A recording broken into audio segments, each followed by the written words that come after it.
اللہ اس گناہ کو نہیں بخشے گا کہ کسی کو اس کا شریک بنایا جائے، اور اس کے سوا اور گناہ جس کو چاہے گا بخش دے گا، اور جس نے اللہ کے ساتھ شریک بنایا تو بے شک وہ رستے سے دور جا پڑا۔ یہ لوگ اللہ کے سوا جو پرستش کرتے ہیں تو کچھ دیویوں کی، اور پکارتے بھی ہیں تو شیطان سرکش ہی کو، جس پر اللہ نے لعنت کی ہے، اور وہ اللہ سے کہنے لگا میں تیرے بندوں سے غیر اللہ کی نیاز دلوا کر مال کا ایک مقرر حصہ لے لیا کروں گا،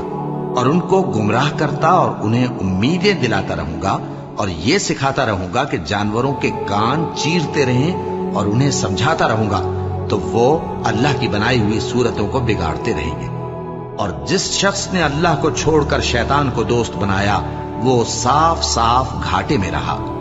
وہ ان کو وعدے دیتا ہے اور امیدیں دلاتا ہے، اور جو کچھ شیطان انہیں وعدے دیتا ہے وہ دھوکہ ہی دھوکہ ہے۔